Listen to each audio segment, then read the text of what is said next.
नमस्कार बच्चों। बीए भाग सेकंड संस्कृत के विद्यार्थी आप लोग अभिज्ञान शाकुंतलम पढ़ रहे हैं और इसके द्वितीय अंक में हम लोग छठे श्लोक तक ये प्रसंग पढ़ चुके हैं कि शिकार के लिए नहीं जाना अपन को। तो पहले सेनापति ने इसके बड़े फ़ायदे गिनाए, लेकिन राजा का मन शकुंतला के कारण से शिकार पर जाने का नहीं है और वह मना करता है कि हम नहीं जाएंगे और आज हरिणों को भी घास चरने दो आराम से, और भैंसे भी आराम से जुगाली करते रहें, और हमारा ये धनुष भी प्रत्यंचा चढ़ा हुआ जो है ये भी आज विश्राम को प्राप्त करे। तो सेनापति राजा की हाँ में हाँ मिलाता है कि जैसे आपकी इच्छा, यत् प्रभ विष्णवे रोचते। राजा कहता है तेन ही निर्वर्तय पूर्वगतान वनग्राहिण है। तब तो पूर्व में गए हुए वन को घेरने वालों को, जो इसके सेनापति के अलावा जो अन्य अंगरक्षक इत्यादि हैं, वन को घेरने वाले जो लोग हैं, जो वो सारे गए हुए हैं, उन सबको निवर्तय लौटा लो। यथा न में सैनिका तपोवनम उपरुंदंती तथा निषेधव्या। और जिस तरीके से मेरे सैनिक तपोवन को नहीं रोंधे वैसा उनको मना कर दो कि किसी भी प्रकार की तपोवनवासियों को परेशानी नहीं हो। क्योंकि श्रम प्रधानेषु तपोधनेषु गूढ़म ही दहात्मकम अस्ति तेज है। स्पर्शानुकूला इव सूर्यकांता तदन्य तेजो विभवाद भवन्ति। कि श्रम प्रधान तपोधनों में तप ही है धन जिनका, ऐसे तपस्वी लोगों में कैसे हैं तपस्वी लोग? श्रम प्रधान, श्रम प्रधानेषु जो शांति प्रिय हैं, ऐसे तपस्वियों में गूढ़ दाहात्मक तेज होता है। गूढ़ का मतलब क्या हुआ? गुप्त। ऐसा तेज होता है जो कि गूढ़ है, छुपा हुआ है, उनके अंदर है, हमें बाहर दिखाई नहीं देता। बाहर से देखने में तो बड़े सीधे सरल से और दाढ़ी बढ़ी हुई है, सरल सा वेश बनाया हुआ ऐसे दिखते हैं, शांति प्रिय दिखते हैं, लेकिन उनके अंदर जला डालने की क्षमता वाला गुप्त तेज होता है। जैसे स्पर्शानुकूला इव सूर्यकांता तदन्य तेजोभिभवाद भवन्ति। जैसे कि स्पर्श के योग्य होती है सूर्यकांत मणि, लेकिन तत् माने वह भी अन्य तेजोभिभवाद किसी और के तेज से अभिभूत होकर के, तिरस्कृत होकर के, वमंती माने अपने तेज को प्रकट करती है। मैंने आपको आगे पीछे किसी प्रसंग में बताया है कि दो प्रकार की मणि होती है, चंद्रकांत मणि होती है, सूर्यकांत मणि होती है। तो सूर्यकांत मणि का क्या होता है कि ये वैसे तो बड़ी शीतल और स्पर्श करने योग्य होती है, लेकिन यदि तो सूर्य की किरणें, धूप उसके ऊपर पड़ती है तो वह अपने तेज को प्रकट करने लगती है। मतलब हाथ में यदि उसको स्पर्श किया जाए तो वह उस हाथ को जला सकती है।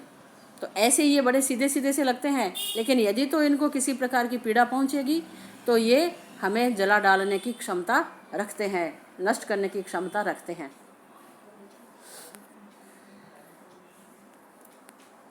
आगे है, सेनापति कहता है यद आज्ञा पैती स्वामी, जो आप आज्ञा दें। विदूषक कहता है ध्वंसताम तय उत्साह वृत्तांत है, तुम्हारा उत्साह वृत्तांत भाड़ में जाए। उन दोनों में तो चली रही थी थोड़ी सी नोकझोंक। सेनापति कहता था कि तुम तो अपनी बात पर डटे रहना, और विदूषक इस तरीके से बोल रहा था, हमने पीछे सुना पढ़ा। निष्क्रांत सेनापति चला जाता है वह। राजा कहता है परिजनम विलोक्य, वो जो उसके साथ में थी मृगयावेश धारिणी जो यवनी स्त्रियां थी, उनको कहता है कि अपनयन्तु भवत्यो मृगयावेशम, आप लोग भी ये मृगयावेश, शिकार का जो वेश बनाया हुआ है आपने, इसको उतार दो आप लोग। रेवतक त्वमपि स्वनियोगम अशून्यम कुरु, और फिर उसको रेवतक को कहते हैं जो द्वारपाल था कि तुम भी अपने नियोग को अशून्य करो, माने जाकर तो आप भी अपना काम करो। परिजन सारे जितने लोग हैं ये सब कहते हैं यद्देव आज्ञा पैती, जो आप स्वामी आज्ञा दें। इसके बाद में अब दो जने ही बच गए, विदूषक और राजा। तो विदूषक थोड़ा सा इजी फील करता है, आराम से हो जाता है, और कहता है कृतम भवता निर्मक्षिकम, ये आपने अच्छा किया जो सारी मक्खियाँ उड़ा दी। सांप्रतम एतस्मिन् पादपच्छाया विरचित वितान सनाथे शिलातले निषिदतु भवान। अब इस पेड़ों की छाया में विरचित माने बनाए गए वितान, ये जो मंडप बनाया गया है इसको, जो कि शिलातल से सनाथ है, जिसमें शिलातल भी लगाया हुआ है, इसके ऊपर आप निशिदतु भगवान आप बैठिए। माने इस पेड़ की छाया में शिला पट्टिका जो लगी हुई है इसके ऊपर आप विराजें। यावद अहमपि सुखासीनो भवामी, तब तक मैं भी आराम से बैठ जाऊं। राजा कहता है गच्छ अग्रतः, चलो तुम आगे आगे चलो। विदूषक कहता है ये तो भगवान आप आइए। इति वो परिक्रम्यो उपविष्टौ, दोनों परिक्रमा करके बैठ जाते हैं। राजा कहता है माधव्य अनवाप्त चक्षु फलोऽसि, ये न त्वया दर्शनीयम न दृष्टम। माधव्य तुम्हें अपने चक्षु फलों, तुम्हें अपनी आँखों का, नेत्रों का फल प्राप्त नहीं हुआ है। तुम्हारी जो आँखें हैं उनका फल तुम्हें प्राप्त नहीं हुआ है। क्यों? कि ये न त्वया दर्शनीयम न दृष्टम, कि तुमने देखने योग्य चीज़ को नहीं देखा। विदूषक कहता है ननु भगवान अग्रतो में वर्तते, निश्चय ही आप तो मेरे आँखों के आगे रहते ही हैं, आप मेरे सामने रहते हैं, तो इससे बढ़कर मेरी आँखों के लिए क्या फल हो सकता है। विदूषक कहता है, तो राजा कहता है सर्व खलु कांतम आत्म्यम पश्यति, सभी लोग अपने आप को तो कांतम सुंदर मानते ही हैं, अपने आप को, अपनी चीज़ को सभी लोग अच्छा मानते हैं। ताम आश्रम ललाम भूताम शकुंतलाम अधिकृत्य ब्रवीमि, मैं उस आश्रम की ललाम भूत, जो आश्रम की जो शोभा है, एकमात्र आधारभूत है, उस शकुंतला को लक्ष्य करके मैं कह रहा हूँ। विदूषक मन में सोचता है भवतु अस्य अवसरम न दास्य, ठीक है मैं इनको अवसर ही नहीं दूंगा, ज़्यादा बातें करने का मैं इनको मौका ही नहीं दूंगा। ये तो मन में सोचा। प्रकट में राजा को कहता है भो वयस्य ते तापस करने का अभ्यर्थनीय दृश्यते, हे मित्र लगता है कि आप उस तापस कन्या को चाहने लग गए हो, आप उसके इच्छुक दिखाई दे रहे हैं। राजा कहता है सखे न परिहार्य वस्तूनि पौर्वाणा मन प्रवर्तते, मित्र परिहार्य वस्तु के प्रति पूर्ववंशियों का मन ही प्रवृत्त नहीं होता है। अर्थात यदि तो वह चीज़ मेरे लिए त्याज्य होती तो उसमें मेरा पूर्ववंशी मन प्रवृत्त ही नहीं होता। मैं जिस वंश में हूँ वो इधर उधर का कोई काम नहीं कर सकते हैं उल्टा सीधा, तो यदि तो वो चीज़ परिहार्य होती तो उसमें मेरा मन ही नहीं लगता। तो फिर कैसी है वह? राजा स्वयं ही बताता है सुर युवती संभवम किल मुनेरपत्यम तदुज्जिताधिगतम अर्कस्योपरि शिथिलम च्युतमिव नवमालिका कुसुमम। सुर युवती संभवम, वह सुर युवती अप्सरा से, सुर देवता उनकी अंगना युवती अप्सरा मेनका से संभवम उत्पन्न है, और तद उज्जित उसके द्वारा छोड़े जाने पर वह मुने है अपत्यम अधिगतम, उसके बाद में वह उसके छोड़े जाने के बाद में इनके अपना ली गई यह मुनि की संतान है। सुर युवती से तो यह उत्पन्न है, माने इसकी जननी तो कोई और है, और उसने उसको छोड़ दिया, छोड़ने के बाद में अधिगत उसको स्वीकार कर लिया, किसने? मुनि ने। इस तरह की यह मुनि की अपत्य माने संतान है। किस तरह की?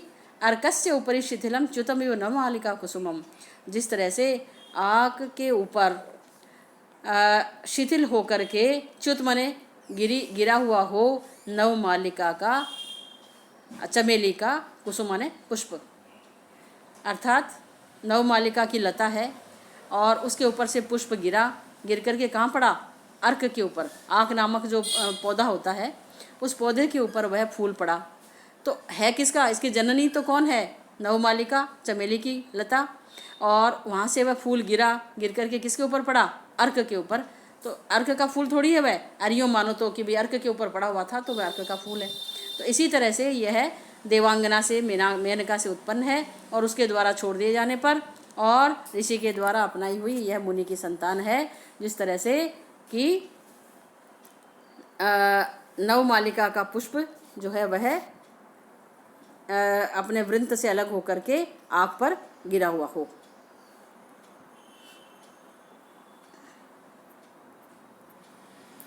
विदूषक विहस्य हंसकर कहता है यथा कस्यापि पिंड खजूरे उद्वेजितस्य तिन्तिन्याम अभिलाषा तथा श्रीरत्न परिभाविनो भवता यम अभ्यर्थना। हंसकर कहता है कि जैसे कोई पिंड खजूरे उद्विजेतस्य, पिंड खजूर से खजूर खाते खाते उद्विग्न होकर के तिनतिन्नी की अभिलाषा करे, तिनतिन्नी इमली, खट्टी इमली की अभिलाषा करे, उस तरीके से स्त्री रत्न परिभाविनो, स्त्री रत्न का परिभाव करके आप उनका तिरस्कार करके आपकी यह अभ्यर्थना माने चाहना है। क्या तात्पर्य हुआ कि आपके अंतःपुर में एक से बढ़कर एक श्रेष्ठ नारियां हैं, उनका तिरस्कार करने वाली आपकी यह अभिलाषा है। उसी तरह से जैसे कि कोई व्यक्ति पिंड खजूर को खाने से ऊब जाए और इमली को खाने की इच्छा करे। तो यहाँ इमली की तुलना किससे करी इन्होंने? शकुंतला से। और पिंड खजूर कौन है? वो जो अन्य आपके अंतःपुर में रानियां हैं वो। राजा कहता है न तावद एनाम पश्यसी ये न एवं अवादिही, तुमने जब तक उसको देखा नहीं तभी तक ऐसा कह रहे हो। विदूषक कहता है तत्खलु रमणीयम यद भवतोपि विस्मयम उत्पादयति, तब तो वह वास्तव में सुंदर होनी चाहिए जिन्होंने आपको भी आश्चर्य में डाल दिया है। राजा कहता है वयस्य मित्र किम बहुना, अधिक क्या कहूँ, चित्रे निवेश्य परिकल्पित सत्वयोगा रूपोच्चयन मनसा विधिना कृतानु श्रीरत्न सृष्टिरपरा प्रतिभाति सा मे धातुर्विभुत्वम अनुचिन्त्य वपुश्च तस्यः।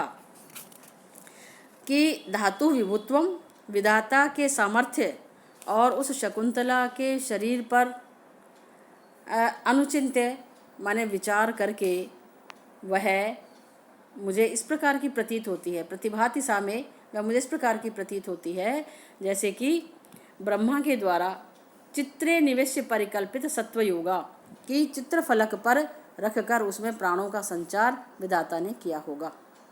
चित्र बनाया पहले तो उसका, और बहुत सुंदर सा चित्र बना करके उसमें परिकल्पित सत्व किया, उसमें प्राणों का संचार किया।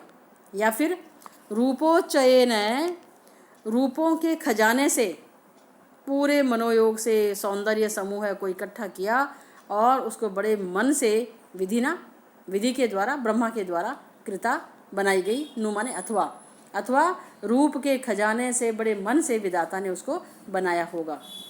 स्त्री रत्न सृष्टि अपरा, वह कैसी लगती है?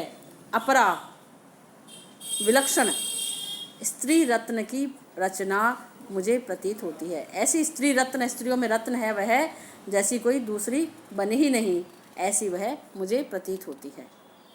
कैसे प्रतीत हो रही है? कि मैं विधाता के विभुत्व को सोचता हूँ, सामर्थ्य को, और उस शकुंतला के शरीर को फिर पुनः पुनः देखता हूँ तो मुझे लगता है कि वह तो कोई विलक्षण ही स्त्री रत्न की रचना है।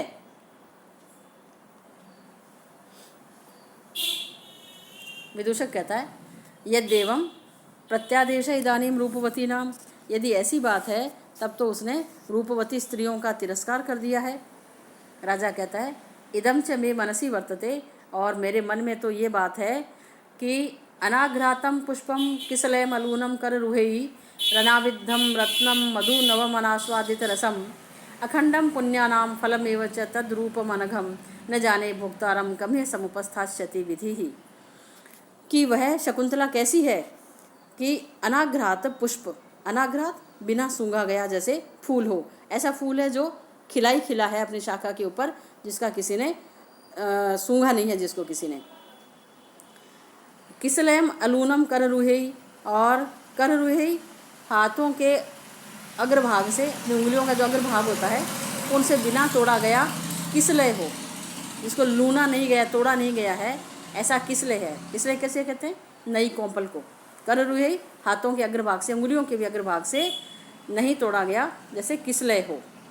अनाविद्धम रत्नम, जैसे कि वह बिना बिंधा गया रत्न हो, ऐसा रत्न है जो अभी अपनी प्राकृतिक अवस्था में ही है। मधुनवम अनास्वादित रसम, और ऐसा नवीन मधु है जिसका रस किसी ने अभी चखा नहीं है। अखंडम पुण्यानाम फलमेव च तद्रूपम अनघम, और ऐसा उसका ये अनघ रूप है, अनघ निष्पाप, सुंदर, निर्दोष, इसका ये जो रूप है अखंडम पुण्यानाम फलमेव, जैसे कि पुण्य व्यक्ति करता गया बहुत सारे इकट्ठे हो गए और उनका फल अभी उसको प्राप्त होना शुरू नहीं हुआ है।